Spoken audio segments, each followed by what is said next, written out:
Hey, everybody. Welcome back to the 1% Better podcast. In this episode, we're going to talk about one of the most important habits that you can build, learning. Whether it's for personal growth, professional success, or just plain curiosity, learning is one of those key things for continuous improvement. It's not just something you're born with. It's a habit that anybody can develop over time. I'll share how I've built learning into my daily routine and how it's changed my life, and dive into how you can create a learning habit that will open doors that you never imagined. Let's get into it.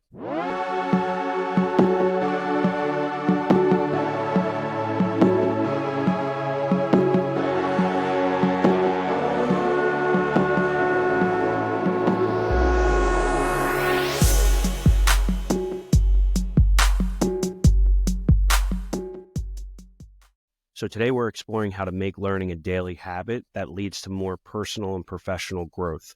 I'll share some of my personal experiences that I've gone through, books that really shifted my perspective on things, mentors who've guided me, and how curiosity has driven my success and fuels my growth.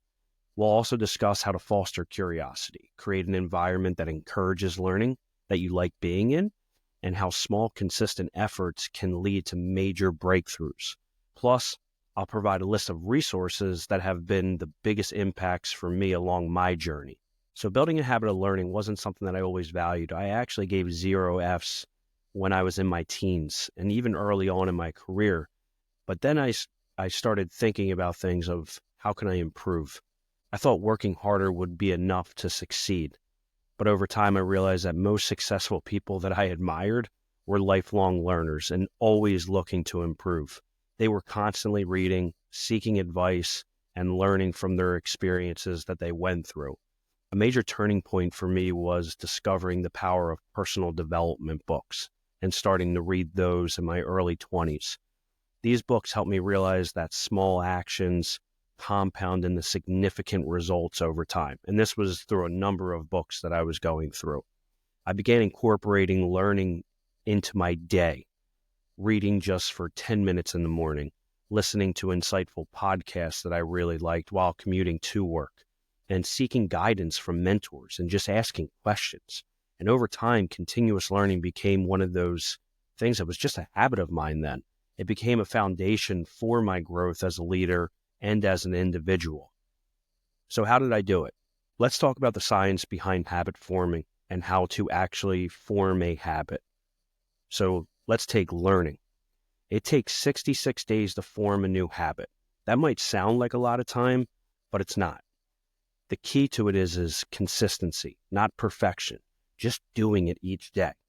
By dedicating just 10 to 20 minutes a day to learning, you start to build momentum, and then you start to feel that momentum, and it encourages you to keep going. Over time, those daily investments compound.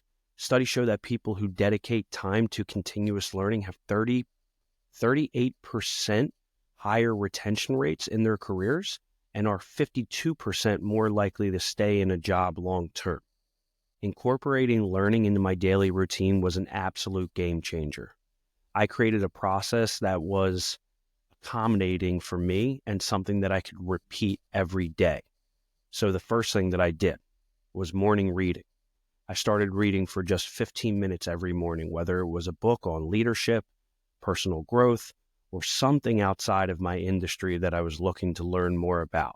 I wasn't finishing a book in one sitting because I read like an absolute turtle, but it was about making progress consistently. I would take notes in the book, in the margins, and then go back to them later, or also highlight lines that I really liked that I wanted to revisit over time and just drill into my head. And this was without reading a book cover to cover. Again, this was doing those little notes so that I can go back and revisit and be like, these were the things I really liked in this book. The other thing was getting into podcasts. I really started enjoying podcasts and listening to people that I admired. I listened to podcasts on my commutes, whether it was driving into work or doing errands. I was swapping music for podcasts. Plus, all the rap in the industry started to suck, so it made the transition much easier for me. So thank you to all the bad rappers out there for fueling my growth. Anyways, This allowed me to absorb valuable insights from leaders, thinkers, and experts in various fields. It became one of my favorite ways to learn without taking the extra time out of my day because I was already doing something and I can use that time to bring more information into my head. The next thing I did, I started seeking out mentors and looking for just having conversations. I reached out to people that I admired and asked for their advice, perspective, or book recommendations that they read in the past. And these conversations were invaluable. Just learning from someone who's been where you want to go is one of the fastest ways to grow. It's an absolute accelerator. The big thing was that I gave 0 Fs and I had 0 fear reaching out to the people that pick their brains. What's the worst that's going to happen? They're going to say no to you and then you move on. Cool. We're moving on. It wasn't about making massive changes overnight, but committing to small, consistent action. And over time, these little efforts that I was making started paying off in really big ways that I started noticing in my personal life and also my career because I was implementing these things that I was learning because I was addicted to learning, and I still am. And I still ask myself to this day, like, why did I become addicted to learning? And I think that came from developing curiosity and fostering a learning environment where I could felt that I can learn in different areas. Curiosity was the fuel behind every learning habit that I implemented. But how do you develop curiosity if you're not naturally curious? I have some strategies and tips that you can implement today. The first thing that you can do is ask more questions, whether it's in work meetings, conversations that you're having, or while reading. I started asking more questions, being inquisitive. Why did this happen? How does it work? What can make me learn this better? What can I learn from this? Asking questions opens doors to deeper learnings and keeps your mind engaged. It brings depth to conversations. It brings depth to meetings. It brings depth to anything that you're trying to engage in. Next, stay humble. One of the biggest roadblocks to learning is thinking that you already know enough. I've learned that the more that you realize that you don't know, the more opportunities you have to grow. I actually did not mean for that to rhyme either, but it did. Also adopting this mindset of humility, knowing that there's always more to learn. It really does help you create a lifelong learning habit. One of my favorite quotes is actually from Tom Brady. So shout out to TB12. What you know is limited and what you don't know is limitless. And anytime you're in a situation where you think you have all the answers, go back to that quote. Next is create that learning environment. Your environment plays a big role in your habits. I created a space for learning in my daily routine. I like setting time aside in the morning for reading or keeping a list of books or podcasts to explore. I made sure that learning was just part of my day, but I also removed distractions so that I can learn better in those environments. So I could focus on absorbing the information without being pulled in the different directions, which we all know this happens more in this day and age than ever before. So eliminate those distractions at all costs. And then we have to think about the data for growing and learning. 85% of most successful people in any industry are dedicated lifelong learners. They want to learn. They want to consume more and more. Another great reminder for anybody that's looking to grow in their companies is that employees who engage in continuous learning are 47% more likely to be promoted. Be a student of the game. These stats show how to make learning a habit, not only for the benefits of personal growth, but can dramatically impact your professional success as well. So those are strategies that you can implement, but what about practical tips? If you're looking to build a learning habit, here are some practical steps to get started. First things first, start small. Don't try to climb Mount Everest. It's easy to get overwhelmed thinking you need to read for hours a day or finish a book in a week. Start small. 10, 15 minutes a day is more than enough to build momentum.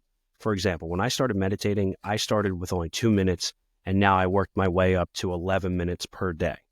The next thing, schedule it. Like it's any important task that you have on your calendar, learning won't happen unless you make time for it. Block off a specific time each day to learn, whether it's reading, listening to a podcast, or watching a TED Talk or another video on YouTube. The power of writing things down and putting them into reality holds you accountable to yourself and your success. The next thing, use your downtime. You don't need to dedicate huge chunks of time for learning. Use your commute, use your lunch break, or even while you're working out to listen to an audiobook or podcast. I love knocking those types of things out when I'm at the gym. And then also audit your time and see where you do have downtime. Next, look at your phone at the end of this week and look at when it shows you your daily screen time and how much time that you are looking at your phone, because this is going to give you the best ideas possible to when you can use that time for learning instead of scrolling and being on your phone. And that ties into reflecting on what you've learned. Learning isn't just about consuming information. It's about reflecting on what you've absorbed. Knowledge is power, but at the same time, if you don't implement it, it doesn't mean shit. And at the end of each week, take a few minutes just to think about what you've learned and how you can apply it to your life or work. What sticks? What doesn't stick? Implement the things that matter. I recommend taking notes in the book that you're reading or have a notepad while you write things down that stick out to you. I always have a notepad with me.